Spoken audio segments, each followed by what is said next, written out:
सर्वांना जय ओबीसी, जय ओबीसी। आता कृपया कोणी मधात बोलू नये, वेळ फार कमी आहे आपल्याकडे आणि अगदी कमी वेळामध्ये आपल्याला हा सर्व कार्यक्रम आटवायचा आहे। मित्रांनो, या बहुजनांच्या उत्थानासाठी ज्या ज्या महामानवांनी कार्य केले, आपला देह झिजवला, त्या सर्वांना मी सर्वप्रथम अभिवादन करतो। माझ्या सत्राला उपस्थित या कार्यक्रमाचे संमेलनाध्यक्ष श्री बबनरावजी तायवाडे साहेब, आमदार रवी राणा साहेब, सभागृहामधली धगधगती तोप विजय वडेट्टीवार साहेब, या सत्राचे अध्यक्ष माननीय जमिनी कडू साहेब आणि माझ्यापूर्वी माझा जो आम्हाला जो विषय दिलेला होता, युवका समोरील आव्हाने, ज्यांनी मांडला, सभागृहांनी त्याला दाद दिली, भरभरून दाद दिली, असे माझे मित्र श्री गणेशजी हलकारे आणि या व्यासपीठावर उपस्थित सर्व मान्यवरांना माझा नमस्कार। मित्रांनो, मला जो विषय दिलेला आहे क्लिष्ट विषय आहे, थोडक्या वेळामध्ये संपणारा विषय नाही आहे, तरी पण मात्र अगदी कमी वेळामध्ये 15 ते 20 मिनिटांमध्ये हा विषय मी आपल्या पुढे ठेवणार आहे आणि मला नक्की आशा आहे की हा विषय तुम्हाला समजेल। मित्रांनो, मंडल आयोग 7 ऑगस्ट 1990 ला लागू झाला आणि या मंडल आयोगाला लागू होऊन आज 25 वर्ष पूर्ण झालेली आहेत। या 25 वर्षाची सिल्वर जुबली आपण या महाअधिवेशनाच्या रूपाने आपण इथं साजरी करत आहोत आणि अशाच प्रकारे दरवर्षी आपले हे महाअधिवेशन होणार आहे, संपन्न होणार आहे। हे आपण सर्वांची आज या कार्यक्रमाला उपस्थित राहून आपण ती दाद दिलेली आहे, त्याबद्दल सर्वांचं मी एक वेळ अभिनंदन करतो। मित्रांनो, मंडल आयोग 7 ऑगस्ट 1990 साली आपल्याला लागू झाला। 16 ऑक्टोबर 1990 साली तो सुप्रीम कोर्टामध्ये गेला। इंदिरा साहानी आणि काही इतर लोकांनी मंडल आयोग जशाचा तसा ओबीसीना लागू होऊ नये, त्याच्यामध्ये काही अटी टाकण्यात याव्या, याच्यासाठी या मंडल आयोगाला सुप्रीम कोर्टामध्ये खेचण्यात आलं। मित्रांनो, 16 ऑक्टोबर 1992 मध्ये या मंडल आयोगाचा निकाल लागला आणि याच्यामध्ये 2 अटी प्रामुख्याने घालण्यात आल्या। एक तर क्रिमिलेअरची अट आणि दुसरी म्हणजे आरक्षण हे 50% वर जाता कामा नये। मित्रांनो, क्रिमिलेअरच्या बाबतीमध्ये सांगायचं झाल्यास, ओबीसी समाजामधला जो उन्नत आणि आर्थिकदृष्ट्या सक्षम असा गट आहे तो म्हणजे क्रिमिलेअर। तुम्हाला मी सांगू इच्छितो की 1990 म्हणा हा जो कार्यकाल आहे, या कार्यकालामध्ये नोकरीच्या स्पर्धेमध्ये असणारा सर्वात जर मोठा गट असेल ओबीसी मधला, तर हा उन्नत आणि ज्याला आपण क्रिमिलेअर म्हणतो तोच होता। आणि बरोबर हेरून याच गटाला ओबीसीचे फायदे, आरक्षणाचे फायदे मिळू नये याकरिता हे क्रिमिलेअर अट टाकण्यात आली। दुसरा जो 90% गट होता, जो कधी आरक्षण याच्यामध्ये नोकरीच्या स्पर्धेमध्येच नव्हता। मित्रांनो, तुम्हाला एक सांगू इच्छितो, मंडल आयोग त्यांना ज्यावेळेस तो लागू झाला, त्याच्यापूर्वी ज्यावेळेस ती स्थापना झाली 1980 मध्ये, केंद्रामध्ये जे कर्मचारी होते ओबीसी समाजाचे ते साधारणतः 12.95% होते। मंडल आयोग केंद्र सरकारने 1993 मध्ये केंद्रामध्ये लागू झाला। महाराष्ट्र शासनाने तो 26 जून 1994 मध्ये आपल्या महाराष्ट्रामध्ये लागू झाला। 2004 मध्ये याचं जेव्हा सर्वेक्षण झालं की या मंडल आयोगामुळे किती ओबीसी कर्मचारी या केंद्रामध्ये लागले, या सर्वेमध्ये असं लक्षात आलं 2004च्या सर्वेमध्ये की फक्त म्हणजे 1980 मध्ये 12.95 होते, 12.55 होते आणि 2004 मध्ये जे सर्वेक्षण झालं त्याच्यामध्ये फक्त 4.50%. म्हणजे तुम्हाला एक लक्षात येईल की या क्रिमिलेअरमुळे फायदा झाला का तोटा झाला. 8% ओबीसी समाज या नोकरीपासून वंचित केला गेला, हे एक सत्य आहे याचं. आणि म्हणूनच ही क्रिमिलेअर ही जी अट आहे ही कुठे काय घटनात्मक नाही आहे, कुठे घटनेमध्ये नाही आहे, ही असंविधानिक अट आहे आणि म्हणूनच ही अट रद्द झाली पाहिजे अशी आमची मागणी आहे. मित्रांनो, आता क्रिमिलेअर अट ही केव्हा मान्य होते, म्हणजे क्रिमिलेअर अट रद्द करण्याची मागणी हे केव्हा मान्य करते हे आता शासनावर अवलंबून आहे. आणि म्हणून कमीत कमी ज्यांनाही लागू आहे, म्हणजे नॉन क्रिमिलेअरचे जे काही फायदे आहेत जे उर्वरित लोकांना मिळायला पाहिजे ते सुद्धा मिळायला जात नाही. साधारणतः 18 वर्ष 1994 पासून हा क्रिमिलेअरचा जे काही अट आली किंवा मंडल आयोगाचे फायदे लागू झाले, 2011 पर्यंत या क्रिमिलेअरचे निकषच लोकांना माहित नव्हते. उत्पन्न मर्यादा पकडत असताना सर्वच उत्पन्न पकडून त्याची सरासरी काढल्या जात होती आणि त्याच्यामुळे सर्वसाधारण जे काही ओबीसी नोकरीमधले जे काही ओबीसी होते ते त्यांना याचा फायदा मिळत नव्हता. मित्रांनो, याचे निकष काय आहे हे आपण समजावून घेतलं पाहिजे. या निकषा संदर्भामध्ये बऱ्याचशा अधिकाऱ्यांचा सुद्धा संभ्रम आहे, त्यांना सुद्धा हे बरेचसे निकषाविषयी ते हे आहेत, अज्ञानी आहेत. याच्यामध्ये एक लक्षात ठेवावं, कर्मचाऱ्यांच्या संदर्भामध्ये नॉन क्रिमिलेअरचं निर्धारण करत असताना हे त्याच्या वेतनावर नाही, हे त्याच्या वेतनावर निर्धारित नाही तर त्याच्या पदावर आहे. आणि शेतकऱ्यांसाठी कृषीसाठी आहे. मित्रांनो, आता पद म्हणजेच काय तुम्हाला ते सांगू इच्छितो मी की आपल्या देशामध्ये ज्या काही संविधानिक पदावर कार्यरत अधिकारी आहेत किंवा व्यक्ती आहेत, ज्या अतिमहत्वाच्या व्यक्ती आहेत, उदाहरणार्थ माननीय राष्ट्रपती, उपराष्ट्रपती, सर्वोच्च न्यायालयाचे, उच्च न्यायालयाचे जे काही न्यायाधीश आहेत, लोकसेवा आयोगाचे अध्यक्ष आहेत, अशा व्यक्तींच्या मुलांना आरक्षणाचे फायदे मिळणार नाही. या गटाला संपूर्णपणे याच्यामधून आरक्षणाच्या फायद्यामधून बाहेर काढण्यात आलेला आहे. त्याच्यानंतर निकष दुसरा याच्यामधला, जे राज्य शासनामधले किंवा केंद्र शासनामधले जे काही अधिकारी आहेत, कर्मचारी आहेत, जे सरळ सेवा भरतीने क्लास 1 म्हणून नियुक्त झालेले आहेत, लक्षात ठेवा, जे सरळ सेवा भरतीने जे क्लास 1 म्हणून नियुक्त झालेले आहेत अशांना सुद्धा आरक्षणाच्या फायद्यामधून वगळण्यात आलेला आहे. त्यांना नॉन क्रिमिलेअर प्रमाणपत्र मिळणार नाही. या दुसऱ्याच निकषामधला दुसरा पॉइंट आहे, जर दोघेही मिस्टर आणि मिसेस दोघेही जर क्लास 2 म्हणून डायरेक्ट सेवा भरतीने जर ते अधिकारी जर झाले असेल तर यांना सुद्धा आरक्षणाच्या फायद्यामधून वगळण्यात आलेलं आहे. परंतु दोघांपैकी आई किंवा वडील याच्यापैकी एक जर क्लास 2 अधिकारी म्हणून सरळ सेवा भरतीने डायरेक्ट जर सरळ सेवा भरतीने जर तो अधिकारी जर झाला असेल तर त्यांना मात्र या आरक्षणाचे फायदे मिळू शकतात.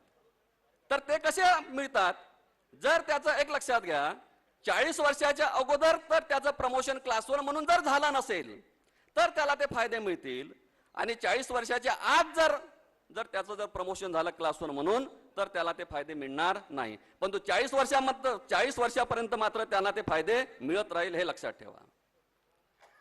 त्याच्यानंतर जे काही क्लास 3 आणि क्लास 4 आहेत यांचं मत केव्हाही 40 वर्षाच्या अगोदर असो की 40 वर्षाच्या नंतर असो, ते क्लास 1 म्हणून जरी त्यांची नियुक्ती जरी झाली असेल, त्यांची पदोन्नती जरी झाली असेल तरी त्यांना ओबीसी चे जे काही आरक्षणाचे फायदे आहेत ते मिळतील.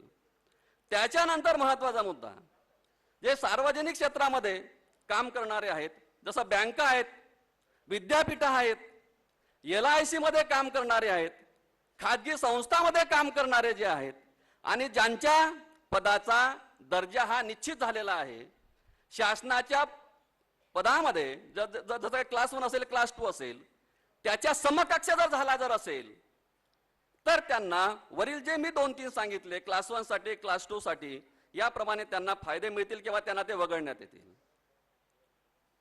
दुसरी महत्वाची गोष्ट सांगतो याच्यामधलाच नंतर, ज्यांच्या पदाचा दर्जा हा निश्चित झालेला नसेल, एक लक्षात घ्या, ज्यांच्या पदाचा दर्जा हा निश्चित झालेला नसेल, त्यांचं निर्धारण करत असताना एक गोष्ट लक्षात ठेवली पाहिजे की त्यांचं वेतनापासून मिळणारं उत्पन्न आणि इतर मार्गाने मिळणारं उत्पन्न, इतर मार्गाने म्हणजे पगारापासून, वेतनापासून मिळणारं उत्पन्न आणि कृषीपासून मिळणारं उत्पन्न सोडून, वगळून, या दोघांपैकी एक जरी उत्पन्न हे आपल्या क्रिमिलियर उत्पन्न मर्यादेपेक्षा कमी असेल, क्रिमिलियर उत्पन्न मर्यादेपेक्षा कमी असेल, तर त्याला याचे फायदे मिळू शकतात.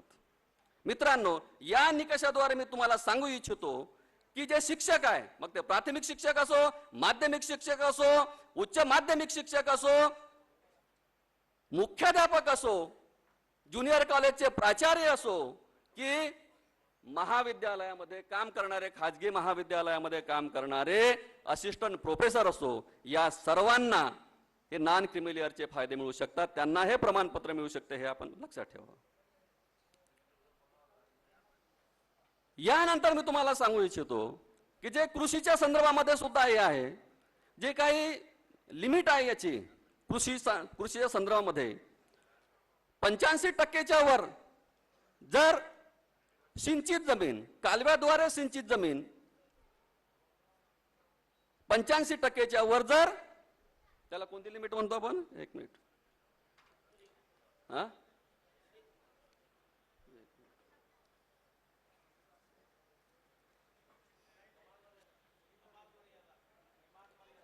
त्याची काही किमान मर्यादा आहे.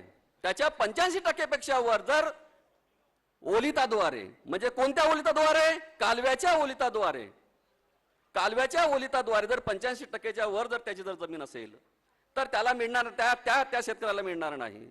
परंतु इरिगेटेड, परंतु इरिगेशन कशाद्वारे, कालव्याद्वारे, विहिरीद्वारे किंवा कोरडवाहू, हे 100% जरी असेल, विहिरीच्या सिंचनाद्वारे 100% जरी त्याचं जर सिंचित होत असेल किंवा कोरडवाहू जरी जमीन असेल, तरी त्याला ते आरक्षणाचे फायदे मिळतील.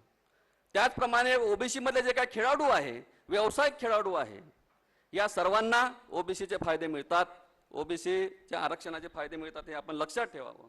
मित्रांनो, गडबड का होते की हे जे निकष आहे, हे निकष आमच्या अधिकाऱ्यांना समजतच नाही. या निकषाचं ज्ञान आमच्या अधिकाऱ्यांना याच्या संदर्भातच नाही आहे. आणि जेव्हा आपला एखादा ओबीसी नॉन क्रिमिलियर प्रमाणपत्रासाठी त्या अधिकाऱ्याकडे जातो, ज्याला ते अधिकार दिले आहेत, ज्याला आपण एसडीओ म्हणतो किंवा उपजिल्हाधिकारी म्हणतो, हो, सरळ काय करतात, ते वेतनाचं उत्पन्नच पकडलं, तर त्याचं वेतनाचं उत्पन्नच तो गृहीत धरतो. तुम्हाला सर्वांना एक माहित आहे की वेतनाचं उत्पन्न गृहीत धरायचं नाही आहे. त्याचं इतर उत्पन्न, त्याचं इतर मार्गाने होणारं उत्पन्न हे त्याच्या नॉन क्रिमिलियर उत्पन्न मर्यादेपेक्षा जर जास्त जर असेल तर त्याला ते फायदे मिळणार नाही. इतर उत्पन्न, दुकान असेल किंवा कुठला बिझनेस असेल, याच्यापासून मिळणारं जे काही उत्पन्न आहे, हे उत्पन्न जर क्रिमिलियर मर्यादेपेक्षा जास्त असेल, म्हणजे सध्या तर 6 लाख आहे, तर त्याला ते मिळणार नाही. परंतु आतमध्ये जर असेल तर त्यांना ते मिळेल. एक तुम्हाला दुसरी गोष्ट सांगतो की एक पती पत्नी आहेत, पती हे क्लास 2 अधिकारी किंवा त्याच्या खालच्या पदावर आहेत आणि पत्नी त्यांची कुठल्या तरी व्यवसायामध्ये आहेत. तर क्रिमिलियरचं निर्धारण करत असताना किंवा प्रमाणपत्र देत असताना पतीच्या पतीचं पगारापासून मिळणारं उत्पन्न गृहीत धरल्या जाणार नाही. तर कोणाचा, पत्नी ज्या व्यवसायामध्ये आहे त्या व्यवसायापासून मिळणारं उत्पन्न गृहीत धरल्या जाईल, एक लक्षात घ्या. किंवा पत्नी जर क्लास 2 अधिकारी किंवा त्याच्या खालच्या पदावर असेल आणि पती जर एखाद्या व्यवसायामध्ये जर असेल, तर नॉन क्रिमिलियरचं निर्धारण करत असताना त्या पत्नीच्या मिळणाऱ्या वेतनापासून नाही, तर पतीचा जो काही व्यवसाय आहे त्या व्यवसायापासून मिळणाऱ्या उत्पन्नावर त्याचं निर्धारण होईल. म्हणजे या सर्व गोष्टीवरून तुमच्या एक गोष्ट लक्षात आली असेल की नॉन क्रिमिलियरचं निर्धारण हे वेतनापासून मिळणाऱ्या पगारावर नाही, तर कशावर आहे? ते व्यवसायातून मिळणाऱ्या उत्पन्नावर आहे. हे आपण लक्षात ठेवावं. एक तुम्हाला पुन्हा सांगू इच्छितो, याच्यामध्ये ज्यांना ज्यांना हे आरक्षणाचे फायदे मिळण्याचे जे काही निकष आहेत, मग त्याच्यामध्ये क्लास 2 अधिकारी असो, क्लास 3 असो, क्लास 4 असो, परंतु त्यांचं इतर मार्गाने मिळणारं हे जे उत्पन्न आहे हे नॉन क्रिमिलियर मर्यादेत असणं गरजेचं आहे. म्हणजे सध्या जे 6 लाख आहे उत्पन्न मर्यादा, याच्या मर्यादेत असणं गरजेचं आहे. म्हणजे एखादी चपरासी त्याला नॉन क्रिमिलियरचा फायदा मिळू शकतो, परंतु त्याचं इतर मार्गाने मिळणारं उत्पन्न हे जर नॉन क्रिमिलियर मर्यादेपेक्षा जास्त जर असेल तर त्याला त्याचा फायदा मिळणार नाही. म्हणजे चपराशी असून सुद्धा त्याला आरक्षणाचे फायदे मिळणार नाही. हे गोष्ट आपण लक्षात ठेवावं. म्हणून या संदर्भामधलं जे काही ज्ञान आहे हे आमच्या अधिकाऱ्याला नाही. मी मागच्या वेळेस सुद्धा शिवाजीराव मोघे सामाजिक न्याय मंत्री असताना त्यांना सुद्धा ही आम्ही व्यथा सांगितली की आमचा जेव्हा एखादा ओबीसी बांधव नॉन क्रिमिनल प्रमाणपत्रासाठी जेव्हा एसडीओ कडे जातो तर तेव्हा सरळ त्याचं ते उत्पन्न पकडतो, पगारापासून मिळणारं उत्पन्न पकडतो, म्हणजे निकष लक्षात घेत नाही आणि त्याला त्या प्रमाणपत्र मिळण्यापासून वंचित ठेवल्या जाते. आणि म्हणूनच शासनामधले जे काही शासन वडेट्टीवार साहेब, मी तुम्हाला सुद्धा सांगू इच्छितो की हे जे एसडीओ आहेत, उपजिल्हाधिकारी आहेत, जिल्हाधिकारी आहेत, तहसीलदार आहेत, याचं सामाजिक न्याय विभागानं एक प्रबोधन शिबिर आयोजित करायला पाहिजे आणि हे प्रमाणपत्र कोणाला देण्यात येते याचं समक्ष असं त्याच्यामध्ये हे व्हायला पाहिजे. हा झाला नॉन क्रिमिलियरचा किंवा क्रिमिलियरचा मुद्दा आहे. तुमच्या लक्षात आलं, मी पट सांगतो, क्लास 1 अधिकाऱ्यांना मिळणार नाही. जे डायरेक्ट क्लास 1 म्हणून झाले आहेत त्यांना मिळणार नाही. दोघेही पती पत्नी जर डायरेक्ट क्लास 2 म्हणून लागले असेल त्यांना मिळणार नाही. क्लास 3 क्लास 4 यांना मिळणार. मग त्याचा क्लास 1 म्हणून केव्हाही त्याचं हे पदोन्नती हो, 30 वर्षाच्या 40 वर्षापूर्वी हो का नंतर हो. जे व्यवसायामधले आहे, हा एक मुद्दा सांगायचा राहिला, आपले काही व्यावसायिक बंधू असेल, त्याच्यामध्ये डॉक्टर असेल, इंजिनियर असेल, यांचं क्रिमिलियरचं निर्धारण करत असताना त्यांचं व्यवसायापासून मिळणारं उत्पन्न ढोबळमानाने 3 वर्षाचं हे स्वतंत्ररित्या हे क्रिमिलियर मर्यादेच्या आत जर असेल तर त्यांना सुद्धा हे प्रमाणपत्र मिळेल. डॉक्टर, इंजिनियर, आपल्या याच्यामधले जे काही लोक असेल व्यवसाय करणारे खाजगी, त्यांना सुद्धा मिळेल. तर हे सर्व जे याचे आपल्या क्रिमिलियरचे हे जे निकष आहे हे निकष समजणं गरजेचं आहे. आणि याच्यासाठी एक छोटीशी पुस्तिका सुद्धा आम्ही तयार केलेली आहे, ते विक्रीसाठी आम्ही उपलब्ध सुद्धा केलेली आहे. तर नॉन क्रिमिलियर प्रमाणपत्र हे कोणाला मिळू शकते या संदर्भामध्ये काउंटरवर एक पुस्तिका सुद्धा आहे. त्याच्यातले सर्व GR, त्या संदर्भामधले सर्व GR त्या पुस्तिकेमध्ये आहे. आपण सर्वांनी ती विकत घ्यावी आणि याच्यामध्ये होणारे जे काही संभ्रम आहे, आपल्या मनामध्ये असणारे जे काही संभ्रम आहे ते निश्चित तुमच्या त्याच्यामधनं दूर होतील. दुसरा जो मुद्दा आहे याच्यामधला, आता बघा, फ्रीशिप आणि स्कॉलरशिप हा दुसरा मुद्दा आहे. फ्रीशिप आणि स्कॉलरशिप याच्यामध्ये मोठा प्रॉब्लेम आहे. आमच्या मंत्रिमंडळामधल्या लोकांना सुद्धा क्रिमिलियर म्हणजे काय आणि फ्रीशिप म्हणजे काय याचं ज्ञान नाहीये. आता सुद्धा घोषणा जी झाली, क्रिमिलियरची मर्यादा ही 6 लाख करण्यात येईल. मित्रांनो, क्रिमिलियरची मर्यादा ही 24 जून 2013 रोजीच झाली. 2013 रोजी, 24 जून 2013 रोजी क्रिमिलियरची मर्यादा झाली. सेंट्रल गव्हर्नमेंटने केली आणि स्टेट गव्हर्नमेंटने केली. 6 लाख झाली. परंतु याचं नॉलेज नाही आहे. आता हे जे 6 लाखाची जे काही क्रिमिलियर मर्यादा आहे, हे जी घोषणा करत आहे सरकार, ही कशाची आहे? ही फ्रीशिपची आहे. फ्रीशिपची जे काही उत्पन्न मर्यादा आहे ही 6 लाख करण्याची त्यांची जी घोषणा आहे. परंतु फ्रीशिप आणि नॉन क्रिमिलियर यांच्यामध्ये त्यांच्यामध्ये संभ्रम आहे आणि फ्रीशिपला नॉन क्रिमिलियर आणि नॉन क्रिमिलियरला फ्रीशिप. म्हणून यांचं सुद्धा प्रबोधन होणं गरजेचं आहे, लक्षात घ्या. आमच्या मंत्री महोदयांचं, सारे मी जास्त बोलतो, परंतु हे काही गोष्टी आवश्यक आहे आणि आमचे जे काही अधिकारी आहे अधिकाऱ्यांचं सुद्धा प्रबोधन होणं गरजेचं आहे. मित्रांनो, मी स्कॉलरशिपच्या बाबतीमध्ये बोलतो, 5 मिनिटांमध्ये हा मुद्दा हे करतो. मी सेंट्रल गव्हर्नमेंटची जी पोस्ट मॅट्रिक स्कॉलरशिप आहे ही केंद्रामध्ये 1998 मध्ये लागू झाली आणि भारतामध्ये ते 29 मे 2003च्या GR द्वारे 2003, 2004 या सत्रासाठी लागू झाले. लक्षात घ्या, ज्यावेळेस हे सेंट्रल गव्हर्नमेंटची स्कॉलरशिप आहे, सेंट्रल गव्हर्नमेंट याचा पैसा देतो. अटी आणि शर्ती ज्याप्रमाणे SC ST NT विजय ओबीसी आपले SBC यांना जशा अटी यांना जशा अटी लागू आहेत तशाच अटी ओबीसीला सुद्धा लागू आहे. कोणत्या अटी आहे? 100% scholarship, 100% scholarship. Lodging and boarding मध्ये 100% तुम्हाला सवलत आहे याच्यामध्ये. परंतु 12 मार्च 2007 मध्ये याचे निकष बदलले गेले. ही जी स्कॉलरशिप आहे, मिळणारी ही जी स्कॉलरशिप आहे, शिक्षण शुल्क आणि परीक्षा शुल्क हे 100%वरून 50% करण्यात आला आहे, हे लक्षात घ्या. आणि लॉजिंग बोर्डिंगचा खर्च पूर्णपणे बंद करण्यात आला आहे. ही कुठली स्कॉलरशिप राहिली मग? ही कुठली स्कॉलरशिप राहिली? मला एक सांगा. आणि ज्यावेळेस ही स्कॉलरशिप लागू झाली त्यावेळेस याची जी उत्पन्न मर्यादा होती ती 65,290 होती आणि 17 जानेवारी 2000 आपल्या 8च्या GR नुसार ही 1 लाख करण्यात आली. म्हणजे स्कॉलरशिपसाठी उत्पन्न मर्यादा किती आहे? 1 लाख रुपये. स्कॉलरशिपसाठी उत्पन्न मर्यादा किती आहे? 1 लाख रुपये. 1 लाख मर्यादेमध्ये असणाऱ्यांनाच ही स्कॉलरशिप मिळते. मला एक सांगा, आता एखाद्या शेतकऱ्यांचा मुलगा असेल, एखाद्या कामकरी माणसाचा मुलगा असेल, ओबीसीचा मुलगा असेल, त्याचं उत्पन्न 1 लाखाच्या खाली आहे, त्याला जर इंजिनिअरिंग कॉलेजला जर ऍडमिशन घ्यायची असेल, इंजिनिअरिंग कॉलेजची फी ही 1 लाखाच्या वर आहे, त्याचा 50% म्हणजे 50,000 रुपये. लॉजिंग बोर्डिंगचा विचार केला तर ते 60-70 हजार रुपये. इतर खर्च असा 1.5 लाख रुपये पर इयर खर्च आहे. आता ज्याचं उत्पन्नच 1 लाखाच्या खाली आहे तो खरोखर हा खर्च हे करेल का? म्हणजे सरळ सरळ ओबीसींना उच्च शिक्षणापासून, तांत्रिक शिक्षणापासून दूर करण्याचा हा प्रयत्न आहे, हे लक्षात घ्या. मित्रांनो, ही जी स्कॉलरशिपच्या बाबतीमध्ये म्हणजे आता ती स्कॉलरशिप राहिलीच नाही, हे फ्रीशिप झाली आहे. सेंट्रल गव्हर्नमेंटचा पूर्ण 100% पैसा येतो, परंतु महाराष्ट्र गव्हर्नमेंटने याला 50% केले. हा उरलेला पैसा आमचा कुठे जातो याचा सुद्धा शासनाने जबाब देणं गरजेचं आहे.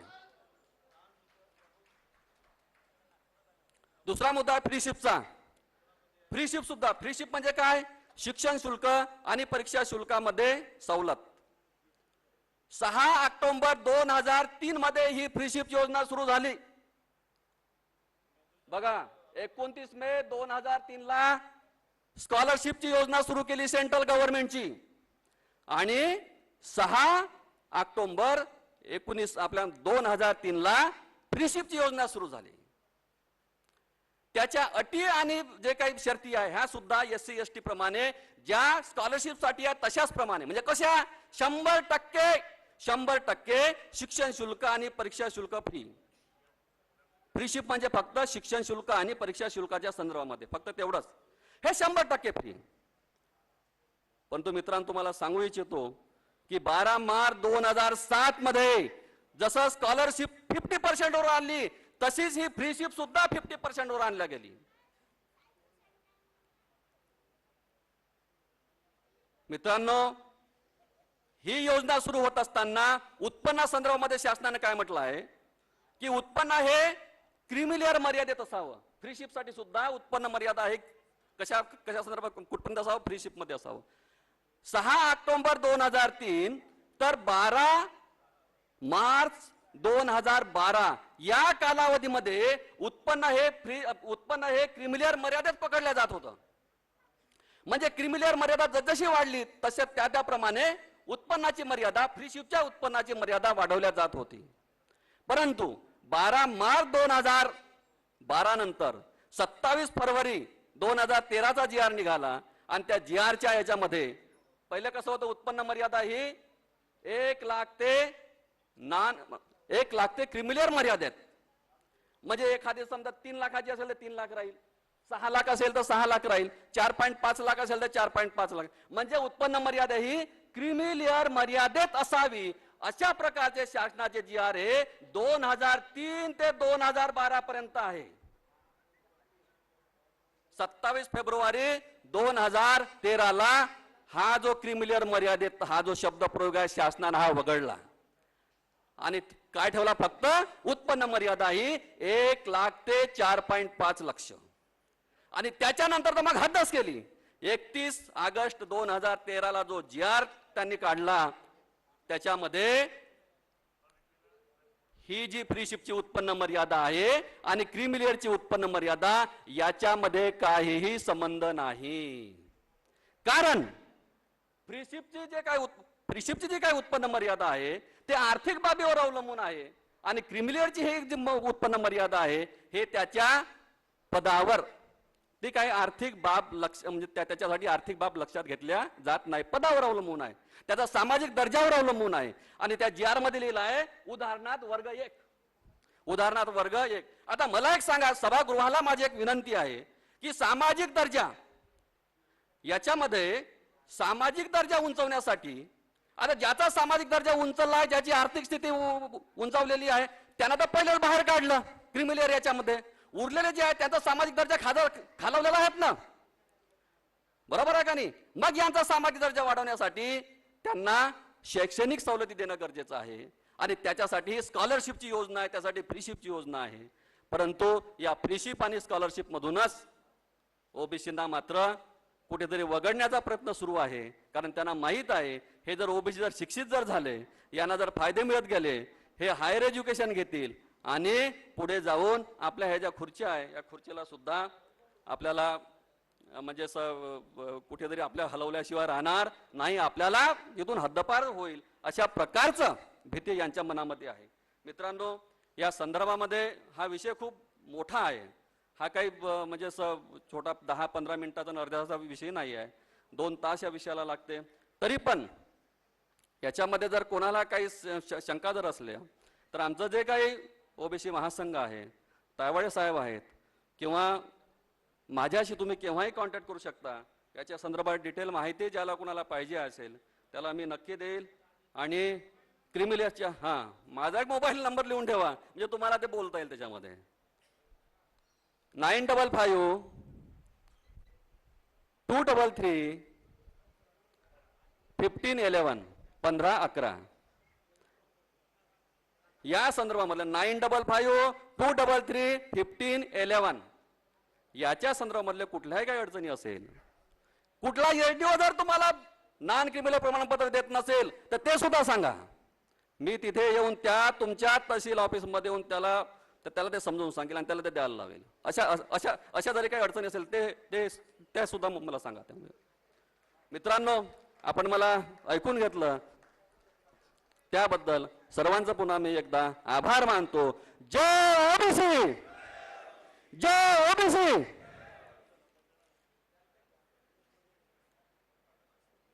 सर्वांना जे